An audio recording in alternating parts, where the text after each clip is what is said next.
in interviews they ask what is your cluster size. Uh, So with that question, they are looking for like how many number of nodes that we are having in dev in prod. First, in order to answer this, first we can say that it depends on the data size which we are processing. So if data size is less, we can use less number of nodes. If it's more, we can use basic. That's the basic thing. But if they ask particularly in your project which you have executed, in context with this, what we have done, you can say we can say like 2 to 4 worker nodes in auto scaling. We can say that 2 to 4 nodes we have used for this kind of project. For dev. Yeah, for dev. In prod again it varies because in most of the cases dev data will be less and prod data will be more. Assuming Hmm. that dev data will be 10 TB and prod data will be 30 TB, we can say we have auto Okay. scale to 4 to 8 nodes for prod data. Yeah, hi Naresh. This is Sriharsha. Mm, So, yeah, mm. so is there, what is the sprint retrospective? Is there any something is there like Yeah, how yeah. they? So you are aware, right? Sprint review, retrospective, Sprint calls we covered as part of our project execution. Okay, once we complete sprints, okay, then sprint retrospective it will come into the picture. Okay, what is that is people will join, all people including management or everyone. Then there they will discuss what was our objective of the sprint. Let us say sprint one.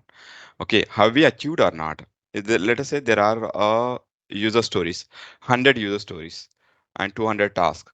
How many we are able to complete? What is the percentage? There is a burn down chart. Okay, you know, right? Burn down chart. Okay, you will see in our DevOps where we are creating sprints and user stories, right? On the top right corner, you will see. So initially, when a sprint starts, burn down charts will be here. Let us say in 3 weeks, if you are able to complete, then it's supposed to come to zero. Okay, so they will discuss on this burn down chart in retrospective. If this not met a zero here on the target date, then they will analyze what may be the root cause why we are not able to complete it. Let us say this is, you see here, this is one more picture where it's supposed to end here, but unfortunately it still went here, right? That means some task they did not completed as per the timelines. See, if you see above this line, right? Above this line, you're seeing something, right? That means some tasks are not going as expected. Okay, and in retrospective, the burn down chart will discuss more, and also we'll discuss what went well and what needs to be improved. What is the suggestions to for next sprints? Okay, or what are all backlogs? Okay, so these are all we have to discuss, or we generally discuss in a retrospective meeting. You got it, Sriharsha? Yeah, yeah, Naresh. And one more thing is like if you have one project means how many sprints will be there? Like I can say, based on the project data or else. It's based on the project, and I told you, right? You can say this. You can say this. You can say Okay, like you can say a 12 sprints, 10 sprint. If project is say always, let us say there's a 12, right? 12 months. You can say 10 sprints. If there is a 15 months, right? You can say 12 months or 13 months, like something like that. Okay. okay. And one more Next, thing, like, so what is data gathering? Someone asked actually in the interview. So, data have you gathering. have you have you involved in data gathering? What was the? Data gathering is kind of a ingestion, right? To create a ingestion pipelines, first of all, you have to gather the data like different sources. How it will happen? Through ingestion pipelines, right? So data gathering is you don't go directly there and pull manually, right? So it should be through ingestion, Okay, right? Yeah, that is the okay. phase of data gathering. And One last, yeah, requirement gathering is different case. Requirement gathering yeah. is what are all required for to execute a project. Okay. Okay, okay. So Okay, one last for thing this is like, project, Yeah, we can say like only SFTP and MySQL workbench that we are using involved. These are the external sources that are involved in this project. So for this Okay. project, the data gathering revolves around these two sources only pertaining to this project. You can modify it as your real-time project. Yeah. Understood. One more thing is like once the sprint was completed from our end, like if they're given 2 weeks per sprint, so I have completed in 12 days or something. So for the every sprint, I have to create some document what I have did and all. I have to create individual or anything is needed Means for when documentation. you anyway going to create a unit testing document, na, that's enough. Okay, okay, yeah, understood. And you will push the code through your feature branch to collaboration branch, and you will get it reviewed by from your leads or architects. That means they are certifying your work, right? Yes, yes, okay, okay. What's the use of SQL warehouse here as we are having data lake and delta lake? So testing team can utilize the SQL warehousing to check the data in the Databricks. Yeah, but we generally do not use SQL warehouse for our development purpose. We have PySpark for that. Hi, Naresh. Yeah. Vishwajit here. So I just want to understand, like, apart from migration projects, right? Mhm. Where all we can use this Databricks for what kind of other projects can we utilize Databricks? Yeah, Because man. it's So it's cost. a, it's a it's a just a common question, but you can use. If I ask one question, where you will use Spark? Do you tell me? Is there any limitations? You can use in streaming project, you can use in batch oriented project, or nobody using. As per my knowledge, nobody using MapReduce as of now, right? All are using Spark. Am I right? Right, Like that. right. Databricks is a platform where you should use either Spark with Python or Spark with Scala or Spark with R, Spark with Java, right? There's no limit. Okay, you can use anywhere, especially in data engineering projects. Okay. Okay, next. Hi Naresh, can you Naresh, just brief Mm. about a Unity catalog, like in just a few words, how exactly it will be used in real time, like that? Unity catalog. Give you a short intro about a Unity catalog so that you will get a clarity. Okay. So this is only one example, man. Unity catalog, it doesn't mean that Unity catalog and RBAC is a combination. Okay, we will discuss both in detail in our upcoming project. But now, project one, project two, and project three. Okay, so all these projects, we have admin, infra admin. Let me tell you. Now, infra admin and uh, DevOps and developers. Okay, developers are business users also. Okay, business users also, or end users. What we can say. So each project have this structure or these people, right? But Minds is the only company that is Clever Studies. I want to give access to. I want to give access to store Vimal or more. Okay. Now you tell me. I may have to create a separate groups for each. I have to create AD underscore infra. Uh, l- Maybe this is P1, project one. Okay. And AD underscore DevOps underscore P1. Okay. And AD underscore uh, developers and P1. So like this, we have to create all the groups in AAD.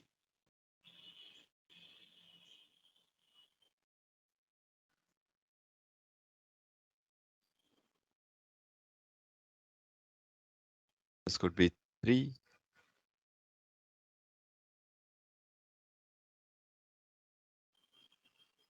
three. Okay.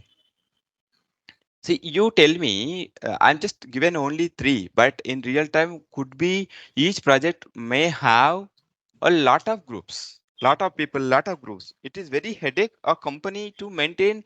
Let us say for this project we have a 50 groups.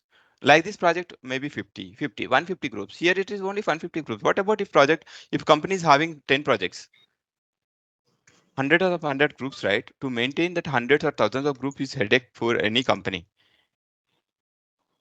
Okay. So for that, what they will do, they will create a common groups, AD infra team supposed to have a access on all the groups, right, or all the projects, right, and some DevOps, because these in Vimal and Astra are clever studies. They should have an access on all three projects. So so what we will do, we will create a common groups, AD groups. Let us say only infra, AD, DevOps, AD, developers. Okay, developers. And we will give access, we will place these employees into our respective groups to to control these accesses. But by using high metastore, it is a little difficult. Okay, if you have single metastore, then it is very easy to give a access. That means single metastore, how we will create in Databricks, we will create a single metastore. Let us say UC Unity. UC means Unity catalog. UC underscore metastore. I will create one common metastore. Okay. So this act as here, right? This projector, each projector, there is one metastore. Hive metastore one.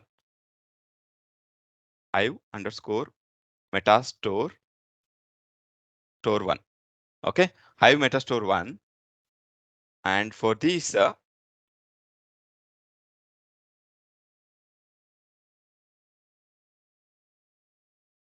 metastore two. And finally, Hive metastore three. Lot of manual. Okay. I have to add Vimal Astar into this group, and this group. Because of this, there are different Hive metastores, right? So in order to get control on this complete data of this Hive metastore 2, those guys should part of this group also. And if they want to access in this group, they should be part of this group also. Like that, it is very difficult, right? Very difficult. Instead of what we'll do, we will create these common groups, and one a common metastore. Leave it about this Hive metastore 1, 2, 3, 4. Now what we will do, we will sync all this metastore to a single metastore. That is, you see, metastore means you can say there is a Unity catalog. Here we can call it as a catalogs. Okay, don't get confused. Okay, catalog. Under catalog, now we will call it as a, let us say, P1 catalog. P1 catalog. Okay, P2 catalog and P3 catalog. So I will sync this Hive metastore with P1 catalog. Don't worry. How I will sync and all, we will definitely explain in detail. And I will sync. Sync means Hive metastore 2 with the P2 catalog. I will sync Hive metastore 3 with the P3 catalog, so that when I give access on this catalog level, or catalog level, then what happen? We can give access to these groups at a catalog level, so that by default they will get all access, all these three project access. This is one way. This is only access part. Might be we can call it as, this is completely RBAC, role based access control. Okay, but coming to Unity catalog also works for, let us say, example, in company I have a HR, I have a uh, accounts, I have a developers, I have a some other team, let us say admin, system admins. So you tell me, For employees, why they want to see salaries of others? They should not see salaries of others, right? Only HR can see that. How it will be controlled? Through Unity catalog, through this data governance, through this AD groups. We have to define the rules. Okay. Account team should see only account related data, not the HR related data. How you control? Through this Unity catalog, through this grouping mechanism or AADs. Okay, if my email ID is this, Naresh Kumar, for us at the rate gmail.com, I don't want to show. I don't want to show all the characters, or I don't want to show this email. How it is possible in a data set? When when you are doing a select star from some customer table, I don't want to show this some sensitive information. Let us say my age is there, age column. I don't want to show others. Okay, and my salary. This column should not populate when you do a query. Okay, some sensitive data, some credit card information. How you are going to hide? How you manage this data masking? We never come across this situation as of now. In our project, we simply loaded data into a gold layer. It will go to reporting, right? Reporting, admin people will see, end user will see, HR people will see, account team will see. But the moment when they see their reports, they should see only their respective data, not others' data, right? How it is going to happen? You have to restrict access for them. How it will happen? Through AADs only. This and all are data governance. I'm sure this is a small explanation. In one explanation, you may not be clear until unless we show up practically. So don't worry, we will cover this topic in our next project. Is that okay? Yes, Naresh, that's okay. That is why I told them, I've been telling you guys, it is not a small topic, right? It will take 1 or 2 sessions to get understand better. Okay. Yeah. Next questions. Naresh, I have one question. Mm, Uh, how actually whatever that golden layer data is there na, in our mm, Azure data mm, like Gen2, mm. some application team access that data. How they will access the data and what are the prerequisites for accessing the data, and is there any firewall request or something? Is there any kind of mechanism is there here? Yeah, man. So that is what I'm explaining, right? It will happen through data governance that we are going to Mm. discuss in our next project. Okay. Through Okay. RBAC, through RBAC and Unity catalog are very important. Okay. It will happen through RBAC, role-based access control, and Unity catalog. These topics will place vital role. Without this, that's what I'm saying. Without this, you can't complete your project. Okay. Next question. So yeah, one question is, so Mm, once we deploy the code right to the developer branch or main branch, and it will go to higher mm, environments, right? So mm. after that, we will create the triggers, or else before we are No. pulling the Before we will create request triggers. at the time. We'll create triggers Oh, before and then deploy. okay, okay. Yeah. Next question. Thank Yeah. Hello. Hi, Naresh. One Go ahead. question. Go ahead. Go ahead. So, like you said, right? Once the every development is done and we send the code to Mm, prod environment. mm. So, in a hibernating period, like you said, if any errors come, we need to check it. So, what's Hypercare. the process? Yeah. So, what the process is that, like, how we get intimated? Like, we should, if any errors comes in the prod issue, will we check anything in prod, or we have to come back again to dev? Like, what's the process in No. that? See, say version 3. Version 3. Version 3 code in dev. So now you got all clearances, UAT approvals and all. Then you push it to prod. Okay. Same version 3 code pushed to prod. Okay. Now there is a hypercare. So hypercare, when hypercare could be 1 to 2 months. Okay, hypercare period after prod deployment could be 30 to 60 days. Okay. Let us assume you find some jobs are not running as expected, like, running very slow or some data mismatches. Okay. Who will do? Generally, here, our project team will be there. Not full strength, but yes, up to some strength will be there who will monitor all these jobs and data during this hypercare. And also, client side, also they will check the data because the moment we go live, right? So their old system might be disconnected and a new system what we develop will be come into the picture. Then they will start seeing the reports. When they find any mismatches, then they will immediately report and they will raise a bugs. So we have to work on those bugs. Where in dev and version 3.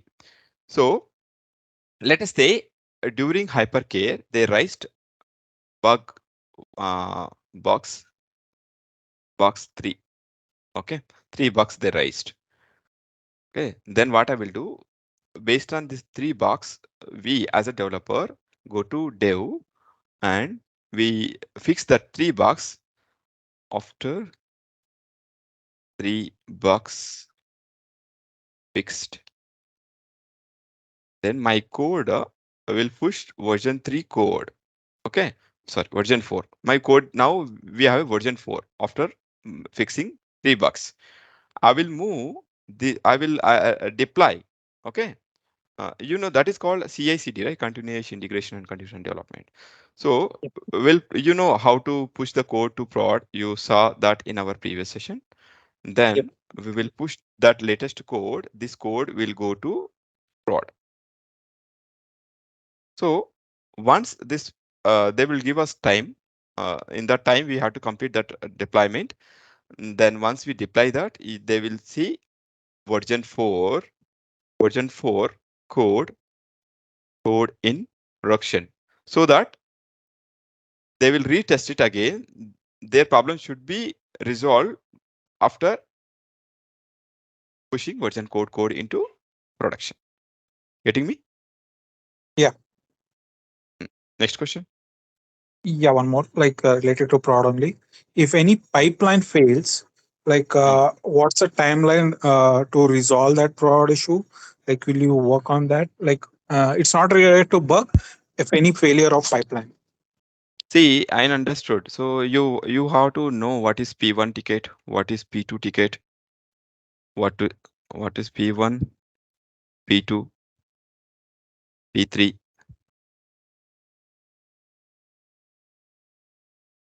P4.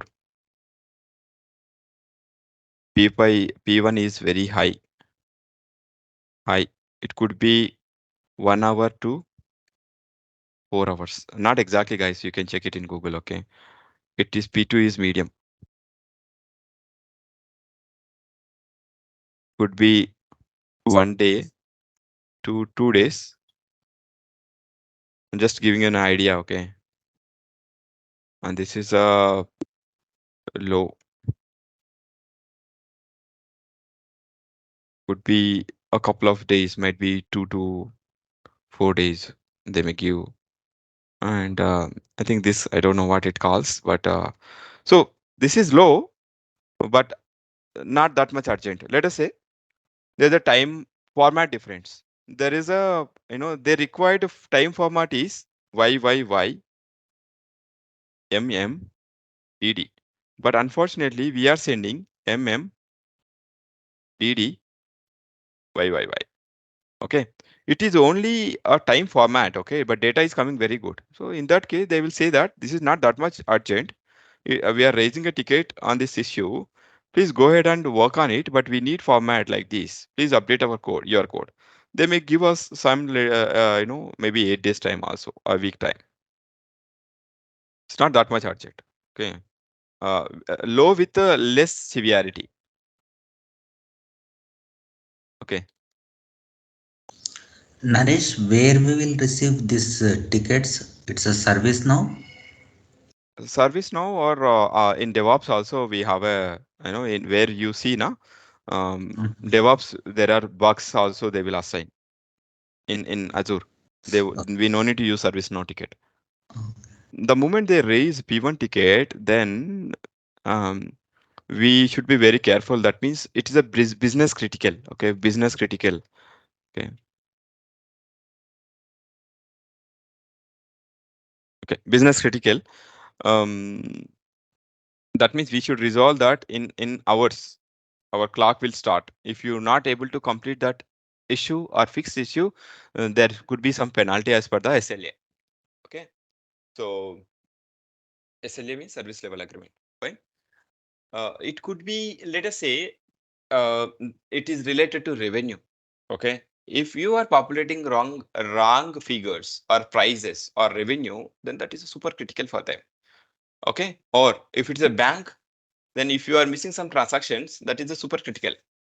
Okay, and this could, okay, those are the use cases. And coming to medium, so medium could be, for example, median ticket they will rise duplicates.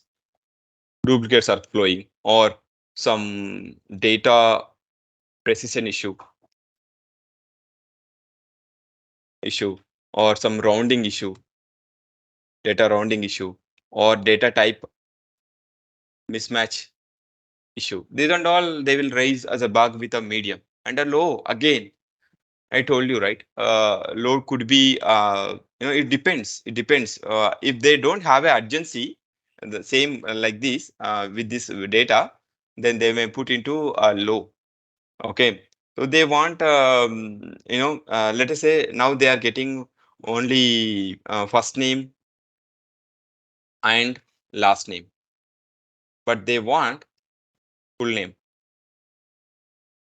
Okay. So we have to, yeah, you have to update your code accordingly. This is not super urgent or it's not even medium, but they may raise a bug as a low with giving this time. Okay. So am I answering your question, man? Yeah, Naresh, like just one thing. Suppose we say like we have a P1 issue and say like some pipeline has failed. So we Mm. won't be doing any changes in prod, right? We have to again bring No, it no, into dev. never. You never do that in prod. I told you here, dev to prod. No, it won't go dev to prod. Once you fix it right, V4 version first, it will go to test again. Testing team will be there. Testing will go to test and then UAT. Okay, and then it will go to prod. This is the process. It never goes directly from dev. Okay. Yeah. One last question. Like we have made use of MySQL as a on-premises. Will there be in like in real time we'll be making use of any two on-premises? Like Oracle is one on-premises, Yeah, another yeah, is a it is My. possible. Real time, you will see n number of, like in our project, we are using more than 12. Okay. At that time, like we'll be using one self-hosted for environment, or like for each on-premises, will we have to create a new self-hosted environment for that? Master will answer this question. In self-hosted, we have like node system actually in self-hosted SHR. Mhm. Give an example, Master. Okay, okay. With an example, so basically, if the data is more, if data is like we need to process high level of data from on-prem to Azure, we can use one SHIR which contains two nodes, two or three nodes, nodes in the sense two or three VMs. But if we want one more SHR, like we have to run different pipelines parallelly. We can use one more. We can include one more SHR with two nodes or single node, like that. It totally depends on the amount of data we are processing from on-prem to here. Okay. So I just had like one question. Like, can we use one self-hosted to use for two on-premises? Because like while using MySQL, we will create a Sorry, your voice key. was cut. Like one self-hosted for. like two on premises. Like while we did MySQL, right? We will be Correct. giving one. If it is like we installed it in our local machine, we'll generate one key and give that as a registration for self-hosted, and then that will be running. So if it is like, my question was, if we have two on premises, we have to go for two self-hosted to generate a key. No, no, no, no, no, not like that. So in that scenario, what we will do, we will just spin up a VM in Azure. We will install one SHIR. We install SHIR in that, and from there we will open ports to multiple on-prem sources. Whether it might be 10 or 5 or 8, how many it might be on-prem data sources. We will open ports from an enterprise firewall. So there will be only one SHIR in that case. Okay, got it. Thank you.